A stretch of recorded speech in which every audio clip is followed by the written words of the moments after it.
तो hello so guys, नमस्कार फिर से नई और शानदार वीडियो में। तो इस वीडियो में हम जो क्लास 10 का कल जो 24 तारीख को आप लोग का एग्ज़ाम होने वाला है, ठीक है। तो जो कल आप लोग का एग्ज़ाम होगा उसी के लिए, ठीक है। मैथ का हम लोग चैप्टर बाई चैप्टर देखेंगे। ऑब्जेक्टिव टाइप जितने भी क्वेश्चन है वो देखेंगे। देखिएगा, बहुत सारा क्वेश्चन आपको मैच कर जाएगा इससे, ठीक है। तो वीडियो में पूरा बने रहिए, क्योंकि अगला वीडियो जो हम लोगों ने हिंदी का दिया था उसमें से लगभग 40 में से 39 क्वेश्चन मिल ही गया था, ठीक है। तो आप ध्यान से पूर्वक इसका वीडियो को देखिएगा और वीडियो अच्छा लगेगा तो चैनल को सब्सक्राइब कर दीजिएगा, ठीक है। तो चलिए पढ़ते हैं। तो पहला हम लोग का वास्तविक संख्या चैप्टर से लिए हैं, जितने भी ऑब्जेक्टिव क्वेश्चन है वही, ठीक है। तो चलिए, तो पहला बोल रहा है निम्न में 140 का अभाज्य गुणनखंडों का गुणनफल कौन है। तो देखिए, अभाज्य गुणनखंड निकालने के लिए सबसे पहले आपको 140 इस तरीके से लिख देना है और इसको 2 से पहले काटना है। जिस तरीके से कटे उस तरीके से काट लेना है, ठीक है। तो फिर काट काट के जितना आए उतना लिख देना, ठीक है। तो इस तरह काटने के बाद मेरा आता है 2 गुने 5 गुने 7, ठीक है। तो 2 का पावर दे दिया है और 5 गुने 7, तो ये हम लोग का जो ऑप्शन नंबर 2 हो जाएगा, ठीक है। चलिए अगला देखते हैं। 156 का अभाज्य गुणनखंडों का गुणनफल कौन है। तो इसी तरीका से ये भी निकालना।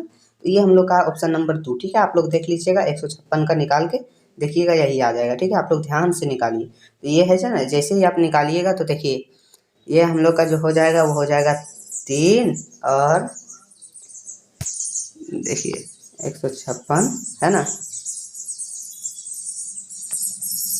तो देखिए हम लोगों ने जब निकाला तो निकल आया 2 गुने 3 गुने 13, ये आ गया। तो आप लोग ये 2 का पावर कर दिया गया है 3 गुने 13, तो ये हम लोग का ऑप्शन नंबर 2 सही हो जाएगा, ठीक है।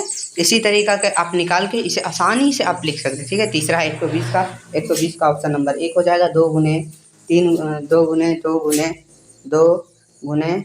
गुने 5, तो ये 3 2 है, इसलिए 2 का पावर 3 हो गया और 3 गुने 5, ठीक है। ये हो जाएगा ऑप्शन नंबर 1, ठीक है, तीसरा का। अब बोल रहा है अगला क्वेश्चन जो हम लोग का चौथा है, बोल रहा है 96 और 104 का एचसीएफ निकाले। तो आप एचसीएफ इसको निकाल लेना। देखिए एग्जाम हॉल में साइड में आपको एक मतलब कॉपी के पीछे एक रफ लिखा हुआ लिखेगा, रफ उसके ऊपर जाके आप निकाल लीजिएगा, ठीक है।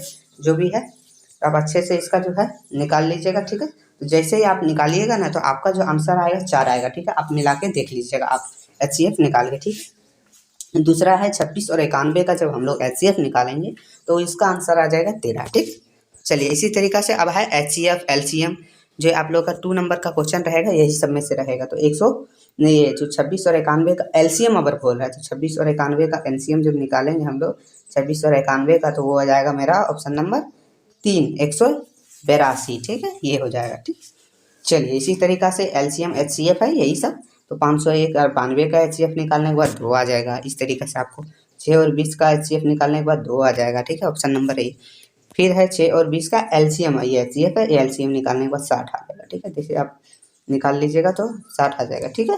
चलिए अब अगला हम लोग का क्वेश्चन है कि 8, 9 और 25 का एलसीएम क्या होगा। तो ये फिर उसी तरीका से 3 है, तीनों का एलसीएम आप निकालिए तो एलसीएम आप लोग का 1800 आ जाएगा, ऑप्शन नंबर 2 आ जाएगा, ठीक है। चलिए अगला क्वेश्चन की तरफ चलते हैं। तो बोल रहा है 12, 15, 21 का एचसीएफ निकालिए। एचसीएफ निकालने के बाद ऑप्शन नंबर 3 मतलब 3 आ जाएगा इसका आंसर ही, ठीक है। फिर है 12, 15, 21 का ये एचसीएफ बोल रहा था, ये एलसीएम। आप लोग ध्यान पूर्वक इसे कर लीजिएगा, इजी क्वेश्चन है। एलसीएम और एचसीएफ निकालने का है, ज़्यादा कुछ नहीं है। वो था अभाज्य गुणनखंड, तो कितना कितना से कट रहा है वही बस लिख देना है, ठीक है। तो देखिए ये हो जाएगा 420, ठीक है। चलिए अगला क्वेश्चन चलते हैं। तो ये भी एचसीएफ उसी तरीका से एचसीएफ है, एलसीएम है। तो इसी तरीका से आप ये सब जो जितने हैं ना वो आप इजी तरीका से निकाल सकते हैं, क्योंकि ये बहुत ही इजी सवाल है। अब चलते हैं हम लोग 17 नंबर जो बोल रहा है, यदि ए बराबर बी क्यू, जहाँ ए और बी धनात्मक पूर्णांक हो तो ये हो जाएगा धनात्मक होने के बाद ये हो जाएगा आर, हो जाएगा देखिए आर से बड़ा हो जाएगा बी, ठीक है, ऑप्शन नंबर 3 हो जाएगा। चलिए अगला है रिक्त स्थानों की पूर्ति कीजिए। तो इस तरीके से तो क्वेश्चन आना नहीं आएगा, तो इसे हम छोड़ देते हैं, ठीक है। अगला देखते हैं फिर से है। तो 96 का अभाज्य गुणनखंडों का गुणनफल के रूप में लिखे। तो 96 को आपको ले लेना है इसी तरीका से। तो 96 ले लेने के बाद ऐसे काटते जाना। तो 96 का आधा हम लोग का जो हो जाएगा वो हो जाएगा, चलिए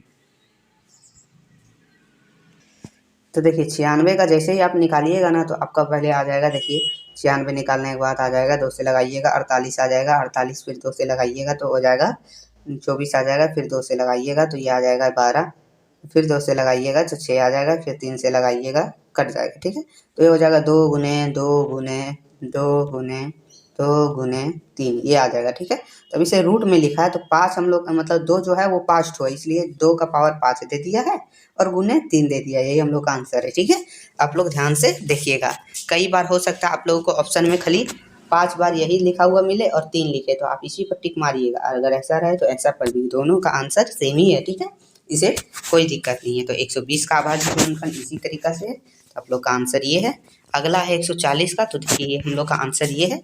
ठीक है, 2 का पावर 2 5 गुने 7। ठीक है, ये है 156 का 2 का पावर 2 गुने 3 गुने 13, ये हम लोग का आंसर है। आप लोग अच्छे से कर लीजिए, ये एकदम इजी और मस्त सवाल है। चलिए आगे की ओर बढ़ते हैं, जो है यदि 120 बराबर 2x गुने 31 गुने 51 है तो x का मान ज्ञात कीजिए। तो x का मान ज्ञात करना है तो 120 बराबर क्या हो जाएगा, उसका पहले अभाज्य गुणनखंड आप निकाल लीजिए, तो 2 का पावर 3 हो जाएगा, 3 हो जाएगा गुने 5 हो जाएगा, ये हो गया। तो हम लोग 2x गुने 31 गुने 51, ये हम लोग को है 2 का पावर दिया है, तो हम लोग को निकालना x का मान। तो 2 का पावर क्या है 3 है, 31 है, 51 है, तो हम लोग का जो हो जाएगा इसको कट उट करने के बाद जो x का मान है, x हम लोग का यहाँ है, देखिए है ना, 2 का पावर x है ना, तो x का मान है वो 3 है। आप लोग देख सकते हैं ध्यान से, देखिए यहाँ सामने से ही आप बोल रहा है x का मान ज्ञात करना है, अगर बोलता कि यहाँ x की जगह कुछ और रहता y तो उसका मान ज्ञात करना था, x का मान 3 हो जाएगा। ठीक है, चलिए अब चलते हैं बहुपद तरफ, मतलब अगला चैप्टर जो है बहुपद। ठीक है, या बहुपद शून्यांक जो है वही निकालना है हम लोग को। तो देखिए पहला क्वेश्चन ये आप लोग का इजी क्वेश्चन है। ठीक है, ये है एक ग्राफ दिया हुआ रहेगा, आप लोग को देखना कितना जगह पर ये कट कर रहा है। तो देखिए आप लोग यहाँ ध्यान से देखिए, इस x अक्ष पर कितने जगह कट कर रहा है वो ध्यान से देखिए। तो ये जो हम लोग का एक यहाँ हो गया, एक यहाँ हो गया और एक यहाँ हो गया, 3 जगह पर कर रहा है, तो इसका आंसर 3 होगा। ये आप लोग ऊपर वाला नहीं जोड़ना है, खाली ऐसा वाला लाइन में जितना कट करे वही जोड़ना है। ठीक है, तो 3 हो गया। इसी तरीके से आगे आप देख सकते हैं, यहाँ आप लोग बताइए कितना कट कर रहा है, तो यहाँ आप लोग का एक ही कट कर रहा है, इधर वाला नहीं जोड़ना है, ध्यान रखिएगा आप लोग सिर्फ x अक्ष वाला ही जोड़ना है, तो ये ऑप्शन नंबर 1 हो जाएगा। ठीक है, तो इसी तरीका से ये भी आप देख सकते हैं, यहाँ एक भी नहीं कट कर रहा है, ये तो ऊपर से ही जा रहा है ना, इसके ऊपर एक भी ऐसे कट कर रहा है, नहीं कट रहा कर रहा है, तो हम लोग का ऑप्शन नंबर 1 हो जाएगा 0। आप लोग ध्यान से इसी तरह करिएगा, यहाँ आप लोग आपने ही बता दीजिए, यहाँ तो 2 कट कर रहा है, देख सकते हैं, तो ये हम लोग का 2 आंसर हो जाएगा। ये एक इजी सवाल है, ये आप ध्यान से 1 नंबर तो आपका पक्का ही, आप ध्यान से कीजिएगा, तो आप ध्यान से समझिए कि सिर्फ x अक्ष पर जितने भी बिंदु, जितने भी कट मारे, जितने भी, तो वही हम लोग का आंसर हो जाएगा। यहाँ आप देखिए 1 2 3 4 है ना, ये 4 है, तो हम लोग का आंसर जो हो जाएगा ऑप्शन नंबर 4 हो जाएगा, 4 है। ठीक है, चलिए अब अगला क्वेश्चन की तरफ चलते हैं, जो बोल रहा है किसी त्रिघात बहुपद के शून्यांकों की अधिकतम संख्या कितनी होती है, मतलब किसी बहुपद की अधिकतम संख्या द्विघात बहुपद की, तो जो हो जाती है 2। ठीक है, द्विघात बहुपद की 2 हो जाती है। ठीक, चलिए अगला है हम लोग का फिर से है, यदि a और b द्विघात बहुपद ax plus bx plus c के 2 शून्यांक हो तो a b क्या होगा, तो a b हम लोग का जो होगा -b बटा a होगा, -b बटा a होगा। ठीक है, चलिए अगला है, जो अगला क्वेश्चन की तरफ चलते हैं, बोला यदि a अल्फा और बीटा द्विघात बहुपद ax plus bx plus c के 2 शून्यांक, कितना है 2 शून्यांक, तो a b होगा, तो a b क्या होगा c बटा a हो जाएगा, क्या हो जाएगा c बटा a, ऑप्शन नंबर 4। ठीक है, चलिए अगला है t² - 15 का निम्न में से शून्यांक क्या है, तो ये हम लोग का जो शून्यांक हो जाएगा ये हो जाएगा -15 और 15। ठीक है, ठीक है, यही है शून्यांक। अगला है द्विघात बहुपद x² - 2x - 8 के शून्यांक हैं, तो शून्यांक कितना होगा इसका, तो ये हम लोग का हो जाएगा -2 बटा 4। ठीक है, देखिए ध्यान से, अगला हम लोग का फिर से यही वाला क्वेश्चन, द्विघात बहुपद, द्विघात याद रखिएगा, 3x - 4 के शून्यांक कितने होंगे, तो ये हो जाएगा -1 बटा -1 4 बटा 3। ठीक है, इस तरीक़ा से हो जाएगा ऑप्शन नंबर 2। अगला हम लोग देखेंगे, जो अगला हम लोग का क्वेश्चन है, बोला बहुपद, बोला त्रिघात बहुपद, ये सिर्फ बहुपद है। ठीक है, बहुपद x² - 3 के शून्यांक कितने होंगे, तो 3 रूट और -3 रूट। ठीक है, ये होगा शून्यांक।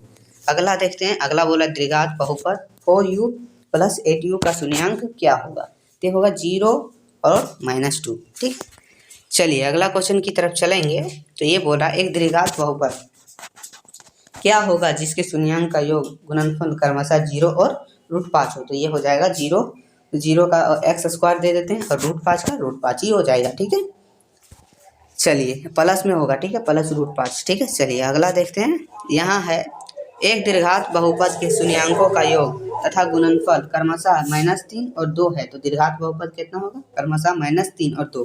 तो देखिए ध्यान से, x स्क्वायर -3 और यहाँ प्लस होगा, यहाँ प्लस था और ये -3 माइनस प्लस प्लस हो गया, तो यहाँ हो जाएगा +3x + 2। ये हम लोग का ऑप्शन नंबर 1 हो जाएगा। ठीक है, चलिए अगला क्वेश्चन की तरफ चलते हैं। तो अगला क्वेश्चन, तो देखिए जो अगला क्वेश्चन की तरफ हम आए हैं, तो अगला क्वेश्चन बोल रहा है यदि रेखीय समीकरण का एक युग्म संगत है तो निरूपित रेखाएं क्या होगी, तो निरूपित रेखाएं जो होगी प्रतिच्छेदी होगी। कैसी होगी, प्रतिच्छेदी या संपाती भी आप बोल सकते हैं। ठीक है, दोनों में से कोई भी आ जाए तो आंसर एक ही है। ठीक है, दोनों का नाम एक ही है। ठीक है, जैसे देखिए ये अगला है, यदि रेखीय समीकरण का एक युग्म असंगत हो तो निरूपित रेखाएं क्या होगी, तो निरूपित रेखाएं समांतर होगी। ठीक है, चलिए अगला क्वेश्चन देखते हैं जो हम लोग का बोल रहा है, दो रेखीय समीकरण का उल्लेख समांतर रेखाओं तथा समांतर तथा रेखीय समीकरण युग्म का कोई हल नहीं है, कोई हल नहीं है, ऑप्शन नंबर 1।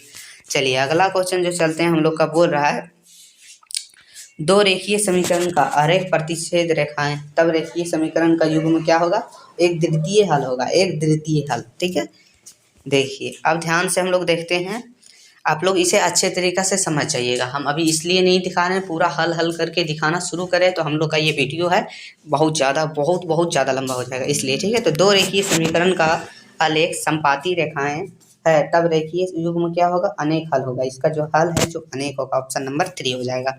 अगला क्वेश्चन की तरफ चलते हैं। देखिए ये है, यदि A1/A2 बराबर B1/B2 not equal to C1/C2 हो, तो समीकरण निकाल A1x + B1y + C1 = 0 एवं A2x + B2y + C2 = 0 के कोई हल नहीं है, इसका कोई हल ही नहीं है। ठीक है, चलिए अगला क्वेश्चन की तरफ चलते हैं जो बोल रहा है, यदि A²/2 A1/2 A2 बराबर B1/B2 बराबर C1/C2 हो, तो समीकरण निकाय A1x B1y + C1 = 0 एवं A2x B2y + C2 = 0 के अनेक हल होगा। जो इसका जो है वो अनेक हल होगा। ठीक है, चलिए अगला चलते हैं हम लोग। तो इस तरीक़ा से जितने भी क्वेश्चन हैं आप इजीली इस तरीक़ा से देख लीजिएगा। इसका जो PDF है आपको हमारे टेलीग्राम चैनल पर तुरंत मिल जाएगा।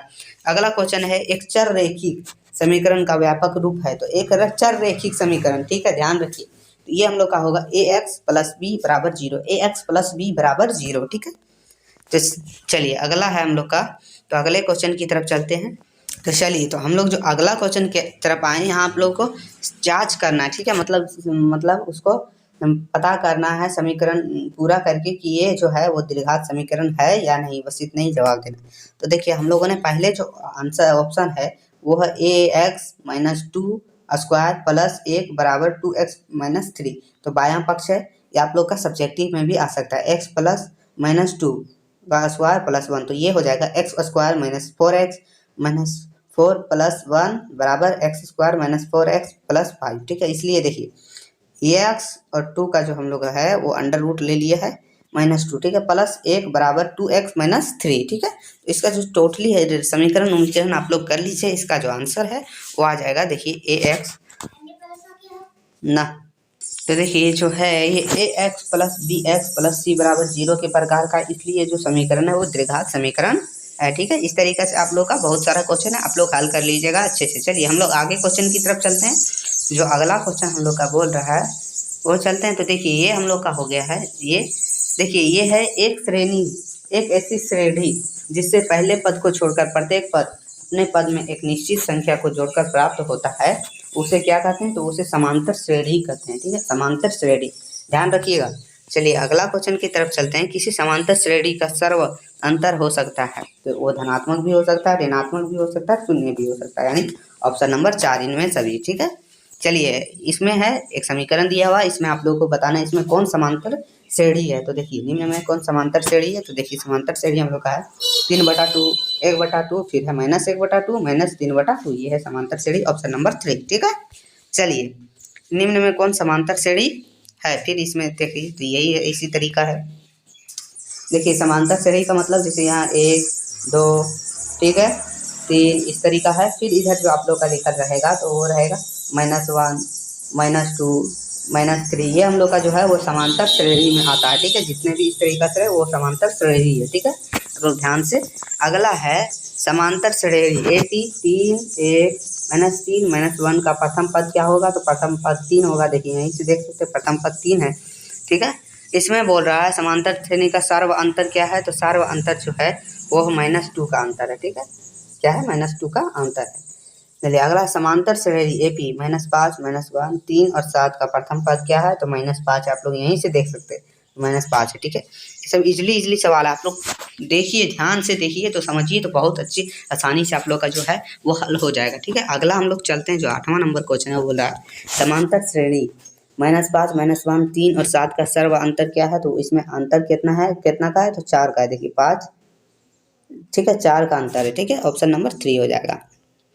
चलिए अगला इसी तरीके से 4-5 क्वेश्चन है, आप लोग कर लीजिएगा। ठीक है, ये आप लोगों को पूरा तरीका से प्रैक्टिस हो जाएगा, आप लोग को करना भी जरूरी है।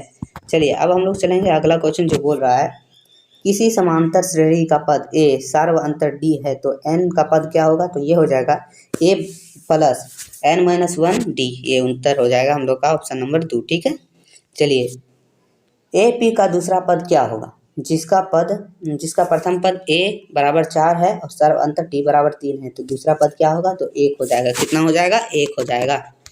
इसी तरीका से आप लोग का 3-4 क्वेश्चन फिर से दिया हुआ है, तो आप लोग ध्यान से जो है ये सब अच्छे तरीका से कर लीजिएगा। ठीक है, उसके बाद हम लोग चलेंगे अगला क्वेश्चन की तरफ, जो अगला क्वेश्चन बोल रहा है। तो आगे हम लोग अगला चैप्टर की तरफ जो है त्रिभुज से। ठीक है, त्रिभुज जो है चैप्टर नंबर कितना है। तो वही है हम लोग देखिए ये चैप्टर नंबर 6 है त्रिभुज, उसी से हम लोग हैं। ठीक है, तो इसमें पूछ रहा है सभी वृत्त क्या होते हैं। तो सभी वृत्त समरूप होते हैं। कितना क्या होते हैं, समरूप होते हैं। ऑप्शन नंबर 2 हो जाए। सभी वृत्त क्या होते हैं, समरूप होते हैं। ठीक है, सभी वर्ग क्या होते हैं, ये भी समरूप होते हैं। ऑप्शन नंबर 2, ध्यान से देखते जाइएगा। तो देखिए 2 समान कोणीय त्रिभुज में उसकी संगत भुजाओं का अनुपात सदैव समान रहता है, यह कथन किसका है। तो ये थेल्स ने कहा था। किसने कहा था, थेल्स ने। फिर से एक बार देखिए 2 समान यौगिक त्रिभुजों में उसकी संगत भुजाएं का अनुपात सदैव समान रहता है, यह कथन किसका। तो थेल्स। ठीक है, ध्यान से देखिए आप लोग। देखिए अगला है 2 समरूप त्रिभुज के क्षेत्रफल में 16:81 का अनुपात है। तो इन त्रिभुजों का संगत भुजाओं का अनुपात क्या होगा। तो ये हो जाएगा 4 और 9। ठीक है, देखिए 4 × 16 9 × 9 81। देखिए 4 × 16 और 9 × 9 81। ठीक है, यही हो जाएगा 4 और 9। ठीक है, चलिए अगला है इसी तरीका से। तो बोल रहा है 2 समरूप त्रिभुजाएं 4 और 9 के अनुपात में है, इन त्रिभुजों का क्षेत्रफल का अनुपात निकालना। क्या निकालना, क्षेत्रफल का अनुपात। तो देखिए 4 × 16 9 × 9 81। ठीक है, यही हो जाएगा ऑप्शन नंबर 4। चलिए अगला हम लोग देखते हैं जो बोल रहा है ABC BD के 2 समरूप त्रिभुज इस प्रकार हैं। तो D भुजा BC के मध्य बिंदु है। तो त्रिभुजों ABC और BDE के क्षेत्रफलों का अनुपात क्या होगा। तो 4/1 हो जाएगा। 4:1 हो जाएगा। ठीक है, चलिए फिर अगला क्वेश्चन की तरफ चलेंगे। तो ये एक चित्र दिया हुआ है। ठीक है, चित्र दिया हुआ बोला DC = BC है। तो EC का मान क्या होगा। तो 2 होगा। EC देखिए यहाँ E और C का मान कितना होगा, 2 होगा यहाँ। ठीक है, 2 सेंटीमीटर। ठीक है, चलिए अगला क्वेश्चन इसी तरीका से आप लोग 2-3 क्वेश्चन है जो कर लीजिएगा। अगला चलते हैं हम लोग। यहाँ दिया है नीचे दिए गए भुजाओं वाले त्रिभुजों में कौन समकोण त्रिभुज है। तो कौन सा समकोण त्रिभुज है, यहाँ आप लोगों को 4-4 दिया है, आप लोगों को ध्यान से बताना है। तो ऑप्शन नंबर ए हो जाएगा। देखिए 7 सेंटीमीटर 24 सेंटीमीटर और 25 सेंटीमीटर, ये है समकोण त्रिभुज। क्या है, समकोण त्रिभुज। ठीक है, चलिए अगला चलते हैं हम लोग चलेंगे। यहाँ देखिए यहाँ बोल रहा है, अब आ जाते हैं हम लोग अगला क्वेश्चन जो बोला निम्न त्रिभुजों का समरूपता कसौटी क्या होगा। तो समरूपता कसौटी आप लोगों को पता है SS SAS AAS ASAS। ठीक है, ये हम लोग का जो है ये हम लोग का ये जो दिया है इसमें बताना है कौन सा समरूपता कसौटी है। तो AAA है। ठीक है, एंगल। ठीक है, चलिए अगला चलते हैं। फिर से दिया हुआ इसमें कौन सा समरूपता है, तो यस एस है, साइड साइड साइड, ठीक है, ये हो जाएगा। ठीक है, चलिए अगला इसमें कौन सा है, तो एस ए एस, ठीक है, साइड एंगल साइड, ठीक है। चलिए अगला चलेंगे हम लोग।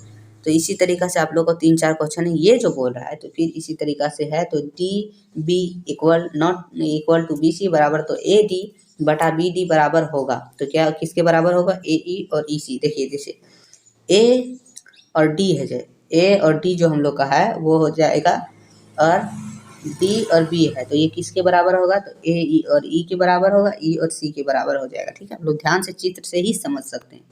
चलिए हम लोग चलेंगे अगला क्वेश्चन जो है, यदि कर्ण स्क्वायर बराबर लंबाई स्क्वायर प्लस आधार स्क्वायर हो तो कैसा तरबुज होगा, तो ये समकोण तरबुज होगा। क्या होगा, समकोण तरबुज। ध्यान दीजिएगा, यदि किसी त्रिभुज के कोण का समद्विभाजक विपरीत भुजा के समद्विभाजक करता है तो त्रिभुज क्या होगा, समबाहु त्रिभुज, ठीक है, समबाहु त्रिभुज। चलिए अगला हम लोग क्वेश्चन देखेंगे। तो जो चलिए हम लोग चलते हैं। तो ये है, कौन त्रिभुजों की समरूपता कसौटी नहीं है, तो कौन सा है, एस एस एस है, ए है, एस है, ए एस ए ना होता है, एस ए एस होता है लेकिन ए एस ए नहीं होता है। तो ऑप्शन नंबर 3 ये नहीं है समरूपता कसौटी।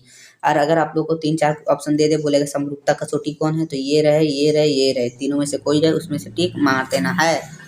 चलिए अगला क्वेश्चन हम लोग चलते हैं। तो देखिए इसमें जो है कुछ क्वेश्चन है, ये इस तरीके से तो आने का चांसेस कम ही है, लेकिन फिर भी आप लोगों ने ये पहले ही देख रखा है। ठीक है, चलिए हम लोग चलते हैं इस अगला क्वेश्चन जो बोल रहा है। देखिए बोल रहा है, दो वृत्तों की तिरछा 1 सेंटीमीटर और 2 सेंटीमीटर बताएं कि वृत्त समरूप है या नहीं। तो देखिए इसमें जो है 1 सेंटीमीटर का एक वृत्त है, 2 सेंटीमीटर का, तो ये समरूप है कि नहीं यही बताना। तो ये समरूप है, समरूप है, ठीक है, समरूप है। चलिए अगला क्वेश्चन की तरफ चलते हैं। तो अगला क्वेश्चन हम लोग आ चुके हैं वृत्त की तरफ। तो अगला पार्ट हम लोग का है वृत्त की तरफ आ चुके हैं। ठीक है, वृत्त पार्ट। तो ये है, एक वृत्त की कितनी स्पर्श रेखाएं हो सकती है, एक वृत्त की जो है कितनी स्पर्श रेखाएं हो सकती है। तो देखिए ये हम लोग का वृत्त है, तो इसकी स्पर्श रेखाएं हैं जो जहाँ चाहिएगा उतना, बहुत देखिए बहुत सारा स्पर्श रेखाएं हैं। ठीक है, बहुत सारा स्पर्श रेखा है, तो ये हम लोग का जो हो जाएगा अनेक हो जाएगा, ऑप्शन नंबर 4। ठीक है, अगला क्वेश्चन की तरफ चलेंगे। एक वृत्त की कितनी समांतर स्पर्श रेखाएं होती है। देखिए वो कितनी रेखाएं हैं, इसमें समांतर रेखाएं, समांतर रेखाएं। तो देखिए समांतर 2 ही हो सकता है, समांतर रेखाएं तो 2 होगा। ठीक है, चलिए अगला है, किसी बाह्य बिंदु से वृत्त पर कितनी स्पर्श रेखाएं खींची जा सकती है। तो देखिए किसी बाह्य बिंदु से कितनी रेखाएं खींची जा सकती है, तो 2 रेखाएं। ठीक है, चलिए अगला हम लोग का क्वेश्चन जो देखेंगे, निम्न में वृत्त पर रेखा युग्म समांतर नहीं हो सकती, किसमें, तो 2 व्यास में, 2 व्यास का जो है रेखा युग्म समांतर नहीं हो सकती। ठीक है, चलिए अगला हम लोग देखेंगे, वृत्त की स्थित किसी बिंदु से वृत्त पर कितनी स्पर्श रेखाएं खींची जा सकती। तो वृत्त की स्थिति बिंदु से, ठीक है, इसी बिंदु से जो है वृत्त पर कितनी रेखाएं खींची जा सकती है, तो एक ही खींची जा सकती है। ठीक है, देखिए वृत्त के किसी बिंदु पर खींची गई स्पर्श रेखाएं और उसकी बिंदु से जाने वाली त्रिज्या के बीच का कोण कितना होता है। तो देखिए उसके त्रिज्या से जाने वाले बीच के कोण का जो होगा वो हो जाएगा हम लोग का 90 डिग्री। कितना हो जाएगा, 90 डिग्री कोण। ठीक है, ऑप्शन नंबर 3। चलिए अगला है, वृत्त के अंदर एक दिए हुए बिंदु से वृत्त पर कितनी स्पर्श रेखाएं खींची जा सकती है। तो वृत्त के अंदर कितनी स्पर्श रेखाएं, एक भी नहीं खींची जा सकती, क्योंकि इससे स्पर्श होगा ही नहीं, ये साइड में तो 0 हो गया। चलिए अगला क्वेश्चन की तरफ हम लोग चलेंगे। तो ये है, देखिए फिर से बोल रहा है, 8 त्रिज्या वाले वृत्त का। तो देखिए अगला क्वेश्चन हम लोग को बोल रहा है, 8 त्रिज्या वाले वृत्त का क्षेत्रफल कितना होगा। तो देखिए पाई आर स्क्वायर होता है एक त्रिज्या वाले। ठीक है, तो एक मतलब आर सिर्फ है, तो ये ऑप्शन नंबर 1 हो जाएगा।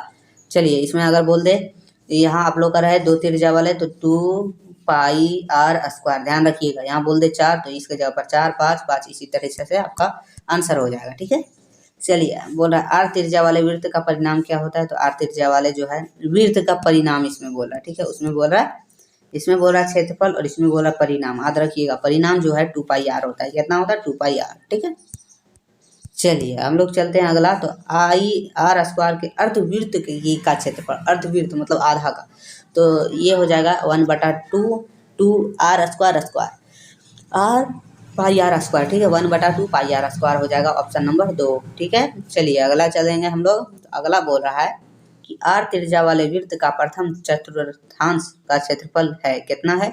तो ये जो हम लोग का है 1/4 चतुर्थांश, यहाँ होगा तृतीयांश, तो 1/3 अर्धांश तो 1/2, ठीक है। इस तरीक़ा से हो जाएगा, आप लोग ध्यान रखिए। चतुर्थांश बोल रहा है तो ऑप्शन नंबर 4 हो जाएगा, ठीक है। और पाई आर स्क्वायर। चलिए अगला चलेंगे हम लोग।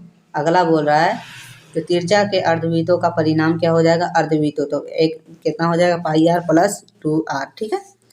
तो त्रिज्या के चतुर्थांश का परिणाम, तो आप लोग हैं चतुर्थांश त्रिज्या के चतुर्थांश का परिमाप बोल रहा है, वो क्षेत्रफल बोला था या परिमाप, ठीक है।